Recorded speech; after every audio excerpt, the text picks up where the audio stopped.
Hi అండి. Pregnancy రాకపోవడానికి చాలా రీజన్స్ ఉంటాయి. అందులో నేను లో ఏఎంహెచ్ వాల్యూ ఉన్న వాళ్ళ గురించి మాట్లాడబోతున్నాను.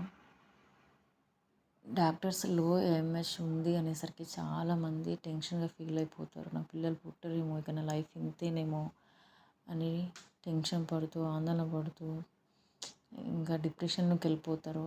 అలాంటి వాళ్ళ గురించి మాట్లాడుతున్నాను. లో ఏఎంహెచ్ ఉన్నా సరే మనం ఇంప్రూవ్ చేసుకోవచ్చండి. ఎలా ఇంప్రూవ్ చేసుకోవచ్చు అంటే, లో ఏఎంహెచ్ అనేసరికి మ్యాక్సిమం వాళ్ళకి విటమిన్ డి డెఫిషియన్సీ అనేది ఉంటుంది. సో న్యాచురల్గా ఎలా మనం విటమిన్ డి ఇంప్రూవ్ చేసుకోవాలో అని చెప్తానండి. విటమిన్ డి ఎక్కువగా ఎగ్స్, పుట్టగొడుగు, బత్తాయి వీటిల్లో లభిస్తుంది.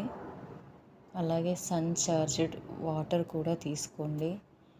మార్నింగ్ అవర్స్లో సన్లైట్లో కూర్చోండి, విటమిన్ డి లభిస్తుంది. మెయిన్గా స్ట్రెస్ తీసుకోకండి. లో ఏఎంహెచ్ ఉంది ఎలా డాక్టర్ చెప్పినా కూడా మీరు భయపడొద్దు. లో ఏఎంహెచ్ ఉన్న వాళ్ళు కూడా మంచి ప్రెగ్నెన్సీ వచ్చిన వాళ్ళు కూడా ఉన్నారు. టెన్షన్ ఎక్కువ తీసుకోకండి. నేను చెప్పినవి ఇవి ఫాలో అవుతే కంపల్సరీగా ఏఎంహెచ్ వాల్యూ అనేది ఇంక్రీజ్ అవుతుందండి. నేనే బెస్ట్ ఎగ్జాంపుల్ దానికి.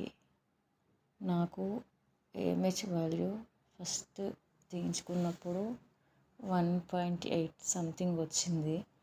తర్వాత సెకండ్ టైం ఆఫ్టర్ 6 months తర్వాత చెక్ చేయించుకుంటే 2.8 వచ్చిందండి. ఇంక్రీజ్ అయిందండి. సో మీరు టెన్షన్ తీసుకోకండి. ప్రతి దానికి ఒక సొల్యూషన్ అనేది ఉంటుంది. అది మనం వెతకాలి. నేను చాలా వెతికి చాలా స్ట్రగుల్స్ ఫేస్ చేసిన తర్వాత మేము ముందుకు వచ్చినండి. ఒక్కరికైనా ఈ వీడియో యూజ్ అవుతుందని. Okay, thank you, bye.